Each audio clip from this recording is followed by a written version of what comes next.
नमस्कार। आकाशवाणी ता सिंधी समाचारन साण मां तमन्ना लालवाणी।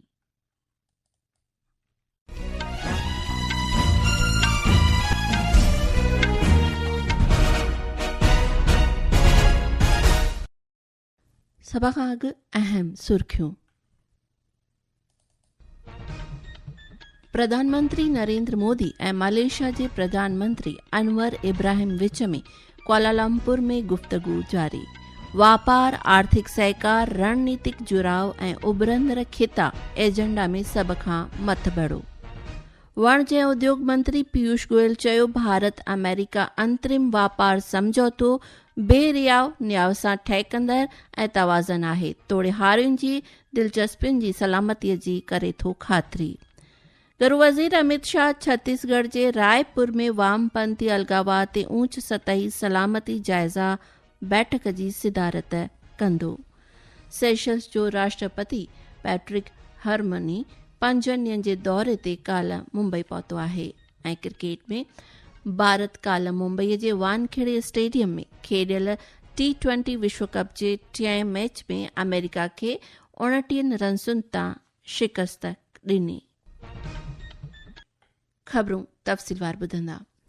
प्रधानमंत्री नरेंद्र मोदी ऐं मलेशिया जे प्रधानमंत्री अनवर इब्राहिम विच में मलेशिया जी राजधानी कुआलालंपुर में गणपख तोड़े एवज़ी मंडल सतह जी गुफ़्तगू जारी आहे।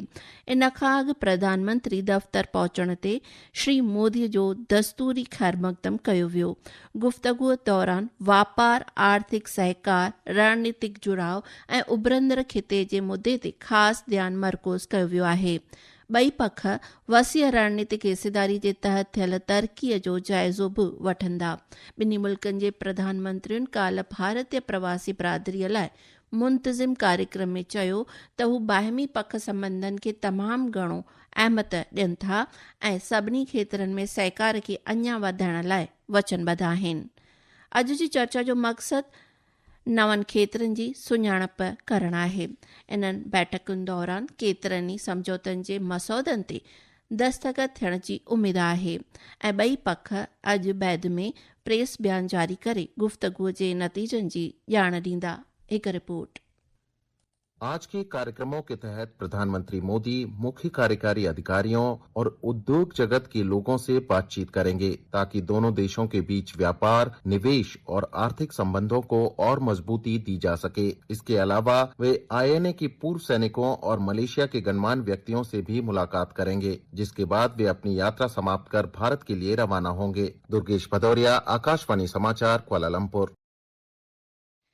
इन खां अॻु प्रधानमंत्री श्री नरेंद्र मोदी काल्ह राति मुंतज़िम प्रवासी भारतीय कार्यक्रम में भारतीय बिरादरी खे ख़िताब कयो। श्री मोदीअ क़रीब 15,000 माण्हुनि जी सभा खे ख़िताब कंदे भारत ऐं मलेशिया विच में मज़बूत संबंधनि जो ज़िक्र कयो ऐं प्रवासी बिरादरीअ खे ॿिन्ही मुल्कनि जी दिलयुनि खे ॻंढण जो हिकु जीअरो जाॻंदो पुल करे ॼाणायो। Malaysia has the second largest Indian origin community in the world. There is so much that connects Indian and Malaysian hearts. You are living bridge that links us. You have connected roti canai with the Malabar parota, coconut, spices, and of course, teh tarik.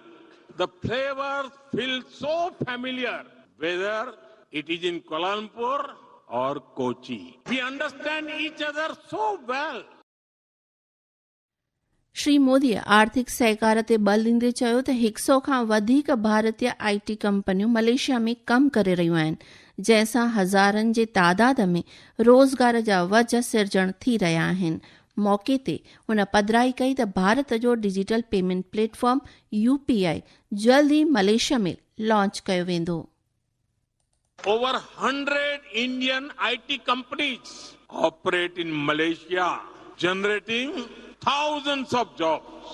The Malaysia-India Digital Council is paving new pathways for our digital collaboration. I'm happy to share with you that India's UPI will come to Malaysia soon.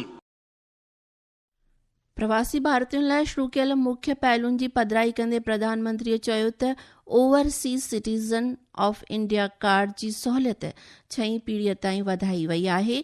Thiruvalluvar scholarship शुरू कई वेंदी ऐं Malaysia में हिकु नओं भारतीय वाणिज्य एलची खानो खोलियो वेंदो। उपराष्ट्रपति CP राधाकृष्णन चयो आहे त मलेशिया जी राजधानी कुआलालंपुर में प्रधानमंत्री नरेंद्र मोदीअ जो प्रवासी बिरादरीअ लाइ खिताब ॿिन्ही मुल्कनि विच में गहरो ऐतिहासिक ऐं सकाफ़ती संबंध खे नुमाया करे थो।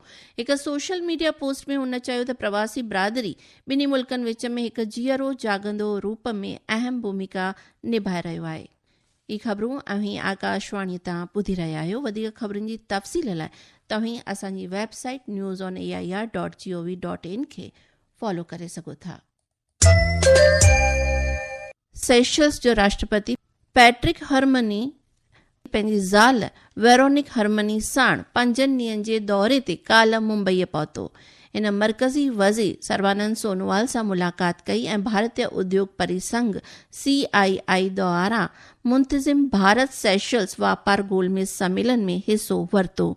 मौक़े ते राष्ट्रपति हरमनीअ चयो त गुज़िरियल 50 सालनि में ॿिन्ही मुल्कनि विच में संबंध मज़बूत थिया आहिनि ऐं उहे इन सहकार खे अञा अॻिते वधाइण लाइ तयारु आहिनि।